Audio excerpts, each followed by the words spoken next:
Anh em nào đang đòi Amorim out thì nghe sếp lớn Jim Ratcliffe nói một lần cho rõ đây.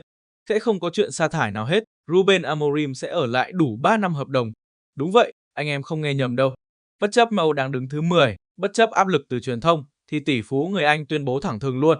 Mọi thứ không thể diễn ra chỉ sau một đêm, ông còn lôi cả lịch sử ra để nhắc cho fan nhớ. Sir Alex Ferguson, huyền thoại cùng suýt bị trảm trong 2 năm đầu. Mikel Arteta ở Arsenal cũng từng bị chửi lên bờ xuống ruộng, và giờ thì sao? Thầy ta đang cùng pháo thủ đua vô địch đấy. Rõ ràng là thời ăn xổi ở thì thay huấn luyện viên như thay áo ở Old Trafford đã qua rồi. Dream đang muốn xây dựng lại từ móng, vực dậy lo đào tạo trẻ, xây sân vận động mới và quan trọng nhất là cho huấn luyện viên thời gian. Đây là một cú đấm thép vào văn hóa bóng đá hiện đại, nơi mà sự kiên nhẫn rất xa xỉ. Nói đâu xa, cựu huấn luyện viên quỷ đỏ Erik ten Hag bị Leverkusen sa thải chỉ sau 3 trận đầu mùa là đủ hiểu nó khắc nghiệt cỡ nào. Vậy mấy anh em quỷ đỏ có đủ kiên nhẫn để chờ hết 3 năm không? Hay là vẫn muốn Amorim đi ngay và luôn?